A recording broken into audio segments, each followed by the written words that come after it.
Selanjutnya, refleksi haul dan pandangan anak muda terhadap sosok Al-Maghfurlah Kiai Haji Abdul Wahab Hasbullah oleh Gus Miftah Maulana Habibur Rahman. Kami persilahkan.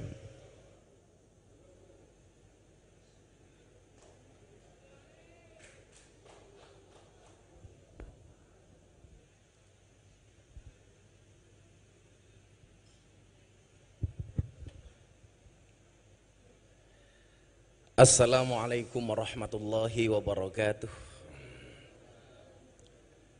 Alhamdulillahi rabbil alamin wa kafa.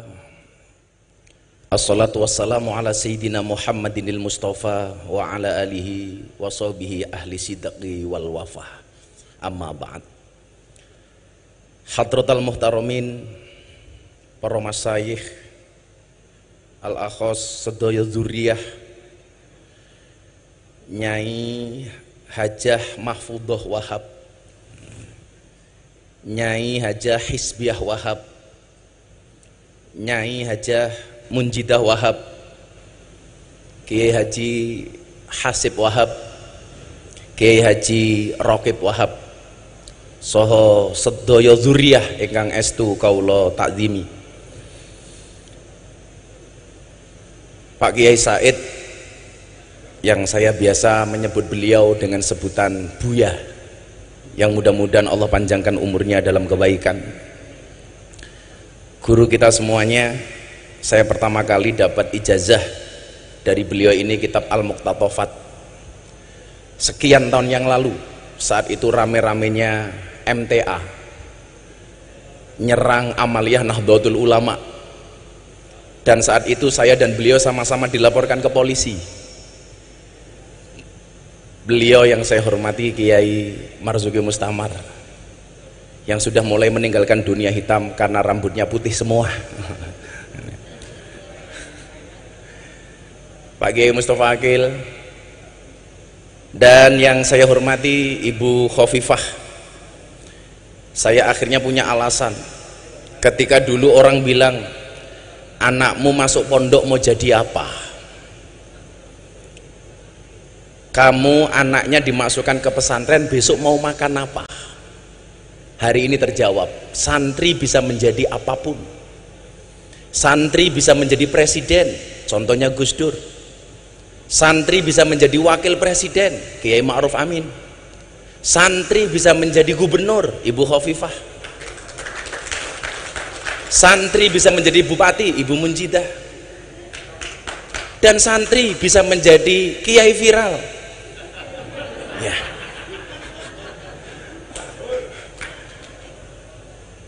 Dulu orang bilang, kamu masuk pesantren jadi apa? Maka begitu santri jadi orang kaya, orang mulai ngomel lagi. Kamu menjual ilmu agama untuk dunia. Begitu jadi pejabat, ngomel lagi, menggadaikan ilmunya untuk jabatan. Begitu santri miskin gak bisa makan apa-apa, dia akan bilang lagi, tuh gue bilang apa? Santri tidak bisa jadi apa-apa. Maka terima kasih Bu Khofifah menjadi teladan bagi kami. Mudah-mudahan seperti doa kita bersama, Allah akan lebih tinggikan derajatnya lagi. Amin Allahumma amin. Bapak Ibu dan para santri yang saya muliakan, sungguh berat rasanya ketika Gus Edo WA saya, Gus diminta hadir di haulnya Mbah Wahab. Saya bilang, nggak pantas, yang rawuh sudah kiai-kiai luar biasa. Saya teringat dengan kaidah fikih, idza wujudul ma' batalat tayamum. Kalau sudah ada wudu, tayamumnya batal. Bagaimana kemudian tadi Kiai Marzuki menggambarkan nasionalisme dari Mbah Wahab Hasbullah, menceritakan bagaimana Rasulullah mencintai Makkah, sampai kemudian ketika Kanjeng Nabi hijrah ke Madinah, dia mengangkat tangannya kemudian berdoa, Allahumma habib ilainal Madinah kahubinah ila Makkah o asyad. Begitu luar biasa. Saya bilang sama Gus Edo, mbok jangan saya. Beliau bilang, Gus, ini bukan permintaan tapi dawuh. Kalau dawuh jatuhnya fil amr. Kalau fil amr berarti perintah. Nah, kalau perintah saya nggak bisa kemudian menolak. Niat saya apa Bapak Ibu yang saya muliakan? Niat saya hanya tabarukan ngalap berkah. Saya ingat betul, saya tersinggung dengan sangat keras ketika ada Ustadz Wahabi mengatakan ngalap berkah kepada kiai itu tidak ada dasarnya. Saat itu yang menjadikan saya tersinggung apa? Video klip yang diputar kebetulan Syekhina wa murabbi ruhina Mbah Maimun Zubair, ketika beliau meninggalkan kursinya, air putih yang beliau tinggalkan diperebutkan para santri, dan dia mengatakan ini nggak ada dasarnya, ini nggak ada dalilnya. Apakah kemudian dia buta ketika seorang Imam Malik bermimpi ketemu dengan Rasulullah, yang di dalam mimpinya Rasulullah mengatakan kepada Imam Malik, wahai Imam Malik, baligh salami ila Syafi'i, sampaikan salamku kepada muridmu Syafi'i. Begitu terkejut Imam Malik, Rasulullah mengirimkan salam kepada Imam Syafi'i. Akhirnya Imam Malik mengutus santri seniornya untuk sowan kepada Syafi'i, wahai guru Syafi'i, ada pesan dari guru kita Imam Malik bahwa semalam beliau bermimpi ketemu dengan Rasulullah dan beliau menitipkan salam kepada engkau. Begitu bahagianya Imam Syafi'i, sampai kemudian Imam Syafi'i mencari oleh-oleh yang akan dia berikan kepada santri ini, karena dia ingat betul wa idza huyyitum bi tahiyatin fahayyu bi ahsana minha aw rudduha. Ternyata yang paling bagus yang dimiliki oleh Imam Syafi'i hanya jubah yang dia pakai. Jubah dicopot kemudian diberikan kepada santri ini. Santri pulang dengan begitu senang karena mendapatkan tahadus bin nikmah dari seorang Imam Syafi'i. Begitu sampai pondok ditanya sama Imam Malik, nak, kenapa kamu tertawa sendiri? Apa yang kamu dapatkan dari Imam Syafi'i? Pak Kiai, saya dikasih oleh-oleh jubahnya Imam Syafi'i. Apa kata Imam Malik? Boleh nggak saya pinjam jubahnya? Akan saya cuci jubahnya Imam Syafi'i, kemudian air bekas cucian Imam Syafi'i akan saya minum, kata Imam Malik. Dan ternyata benar, jubahnya Imam Syafi'i dicuci, kemudian air bekas cuciannya diminum oleh Imam Malik. Kemudian sang santri bertanya, itu kan santrinya panjenengan Kiai. Apa jawaban Imam Malik? Ini bukan manusia main-main loh, sampai Rasulullah nitip salam sama dia. Apakah fakta ini tidak menjawab bahwa ada keberkahan dari orang-orang soleh? Bagaimana kemudian Imam Malik, guru, begitu menghargai Imam Syafi'i? Satu saat ketika Imam Syafi'i memberikan pengajian di Masjid Nabawi, dengan mengendap-endap dia datang karena khawatir ketika datang dengan terang-terangan akan membuyarkan fokusnya Imam Syafi'i. Saat dia mendengarkan kajian dari Imam Syafi'i, Imam Malik menulis di dinding Masjid Nabawi dengan kalimat, man aroda ilmun nafis fa'alaihi bi Muhammad bin Idris. Barang siapa yang menghendaki ilmu-ilmu yang penting, hendaknya dia ngaji dengan Imam Syafi'i, Muhammad bin Idris. Begitu selesai beliau pergi, Imam Syafi'i datang melihat khat kiainya, beliau tidak lupa. Akhirnya menuliskan satu kalimat di bawah khatnya Imam Malik, wa kaifa yakunu dzalik wa ana tilmidu Malik. Bagaimana saya bisa menjadi seperti ini sementara saya ini adalah muridnya Imam Malik? Ada keberkahan di antara guru dan murid. Kenapa orang-orang Wahabi menolak fakta ini? Maka Bunyai, Pak Kiai, saya sowan dalam rangka tabarukan. Maka saya selalu mengatakan, bila teman membuatmu kecewa, bila pasangan membuatmu terluka, dan bila corona membuatmu menderita, yakinlah Gus Miftah sowan dengan membawa cinta.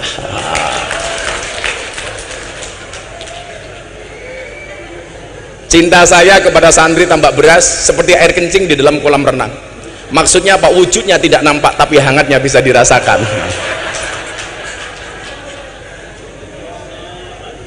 Kenapa saya mencintai orang-orang soleh seperti Mbah Wahab?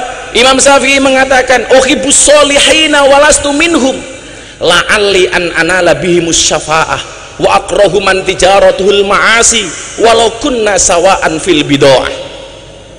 Aku mencintai orang soleh walaupun saya bukan merupakan bagian dari orang soleh. Tujuannya apa? La'alli an anala bihimus syafa'ah, supaya saya mendapatkan pertolongan kebaikan dari orang-orang soleh. Makanya Bu Gubernur, saat dulu saya masih mahasiswa, saya sering belusuan ke Doli. Yang saya sebenarnya usul waktu itu dengan Pak Wali, Wakil Wali Kota, saya bilang, Mbok Doli namanya diganti nopo Gus? Alfa Doli, biar lebih keren dikit lah. Yang dulu saya itu masih mahasiswa Kiai, saya udah belusuan ke Doli karena saya masuk ke lokalisasi Nyuwun Sewu sejak tahun 2000, saat umur saya masih 19-20 tahun. Waktu itu kemudian ini saya sampaikan kepada mereka, kenapa kamu harus ngaji? Kadang-kadang saya berikan kisah terhadap ulama-ulama yang harus kamu mengerti. Alasannya ini, uhibbus solihina walastu minhum. Kita mencintai orang soleh walaupun kita bukan merupakan bagian dari orang soleh. Tujuannya apa? Lali an ana labi musyafa'ah. Saya pengen mendapatkan syafaat dari Mbah Wahab. Apalagi jelas yang nasabnya bagus. Walaupun kemarin saya dihajar sedemikian rupa gara-gara saya ceramah di gereja. Diasar Miftah nasabnya orang jelas. Saya mikir Pak Kiai, ternyata persoalannya bukan masalah nasab, tapi masalah nasib. Karena nasab tidak berbanding lurus dengan nasib, apalagi dengan nisab. Persoalannya bukan di masalah pendapat, tapi masalah pendapatan. Jadi aja, saya dari dulu bilang, a'rifu angsabakum tasilu arhamakum. Pentingnya nasab hanya itu. Karena menurut saya lucu ketika kita menggambarkan mbah-mbah kita luar biasa, sementara kita hari ini bukan siapa-siapa. Harusnya malu ketika kita membaca manaqib mbah-mbah kita yang begitu luar biasa, sementara posisi kita hari ini tidak bisa apa-apa. Makanya kemudian Imam Al-Ghazali mengatakan, sarafun nasab min salasi jihadin. Kedudukan nasab itu minimal ada 3 sisi menurut Imam Ghazali. Idaha yang pertama, al-intiha ila sajarati Rasulullah sallallahu alaihi wasallam fala yu'adilahu syai'un. Yang pertama adalah nasab yang langsung terhubung dengan Rasulullah. Ini nggak ada lawan kata Imam Ghazali. Tapi perlu diingat, kok lama-lama saya mikir begini ya, saya diundang sama MNC Group untuk berbicara waktu itu bagaimana kita bersikap kepada para habaib. Orang mengatakan orang NU tidak menghormati habaib. Kamu salah. Orang Indonesia belum kenal habaib. Habaib datang ke Indonesia, yang ngopeni itu orang NU. Orang NU. Jadi kalau you mengatakan orang NU orang NU tidak mencintai habaib, dan kamu mengajarkan kiai-kiai NU untuk mencintai habaib, itu sama halnya Anda ngajari bebek berenang. Bebek berenang. Maka bagaimana Gus sifat kita kepada para habaib? Waktu itu saya sampaikan, tolong bedakan antara sosok dan perilakunya. Sosoknya wajib kita hormati. Ahlu Baitul Mustafa tuhuri, mereka tuhur, tetapi perilakunya tidak harus dihormati, tidak harus diikuti. Maka kemudian dalam kitab taklim kita mengenal istilah al-hurmatu khairum minat ta'ah. Hormat itu harus lebih didahulukan dibandingkan taat. Kalau memang perilakunya tidak sesuai, kenapa harus kita ikuti? Saya dibilang katanya su'ul adab. Dari mana saya su'ul adab? Contoh begini, al-hurmatu khairum minat ta'ah. Ketika Pak Kiai Marzuki sholat subuh sama saya, Miftah kamu ngimami sholat, saya bilang sama beliau, boten Pak Kiai. Begitu saya jawab boten, konteksnya saya tidak taat sama beliau, tetapi ketidaktaatan saya karena hormat sama beliau. Ibu-ibu di pagi hari masak, suaminya lagi macul, Pak sarapannya pun mateng, ayo sarapan. Suaminya bilang, pun ibu rien, jenengan rien nih. Kalau Anda memahami kalimat ini, al-hurmatu khairum minat ta'ah, harusnya apa? Boten kulon nunggu abah. Orang kok, pun bu jenengan rien, oke, iki wong wedok ceniningan namanya itu. Saya itu kalau ngomong soal keluarga seneng guys, karena besok saya tanggal 24 Juli itu ular-ular manten anaknya Pak Ketua MPR, yang kebetulan saksinya Pak Jokowi. Nah, Pak Jokowi itu lucu, diundang untuk saksi nikah di pernikahan anaknya Pak Bamsud. Beliau bilang, ya sudah saya datang, tapi yang nasihat pernikahan Gus Miftah saja ya. Karena saya bilang, Bu, suami yang baik itu banyak mendengarkan pendapat dari istrinya, dan istri yang baik banyak mendapatkan pendapatan dari suaminya. Nanti santri-santri di belakang tuh seneng banget itu. Makanya santri-santri kalau seneng sama cewek, pilihannya satu di antara dua, halalkan atau tinggalkan. Oh,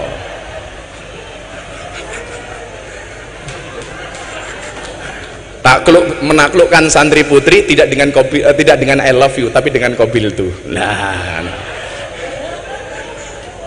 makanya santri itu kalau ketemu cewek kamu bilang, non mati ketemu bak saja dibaca iklab, masa aku ketemu kamu tidak ijab lah, gitu seharusnya.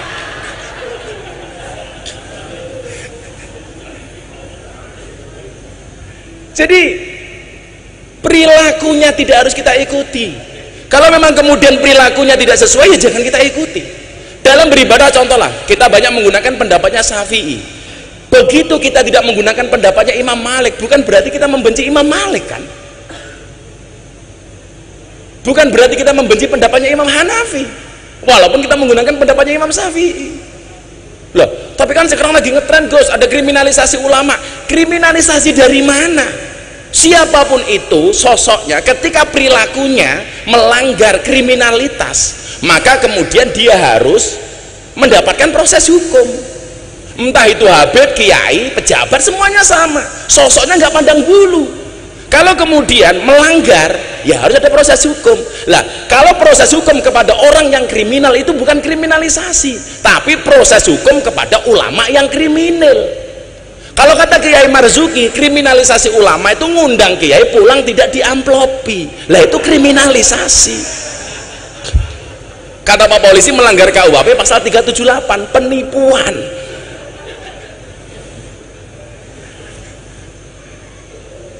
Kok gampangnya kita mengatakan kriminalisasi ulama?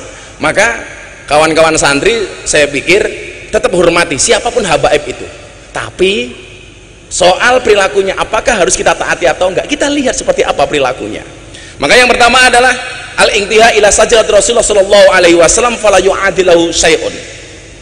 Kemudian yang kedua, ini yang kemudian saya jadikan dasar untuk soal malam hari ini, al-intima ilal ulama fa innahum warasatul anbiya shalawatullah wa salamu alaihim ajma'in wa bihim rabatallahu ta'ala khifdul millatil muhammadiyah. Kemudian yang kedua adalah nasab yang terhubung kepada orang-orang soleh. Inilah yang kemudian saya jadikan dasar untuk menjadikan saya tabarukan malam hari ini, Bu. Saya hanya berharap termasuk orang-orang yang mencintai orang soleh. Kalau kemudian saya selalu mengatakan begini, kita tidak bisa memilih kita dilahirkan oleh siapa, tetapi kita bisa memilih melahirkan generasi seperti apa. Saya tidak bisa memilih lahir dari orang tua saya, termasuk soal istri. Saya tidak bisa memilih bahwa istri saya itu pilihan saya, enggak, itu pilihan Allah. Kalau saya disuruh milih, ya milih Luna Maya. Kayak Bu Gubernur Luna Maya, lanjut usia namun masih mempesona. Lah,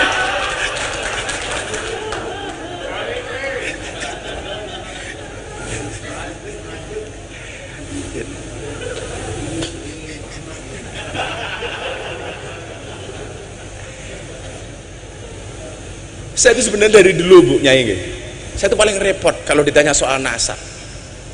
Sampai kemudian guru saya Habib Lutfi, beliau malam tahun baru di tahun 2019 manggil saya, nak kamu sini.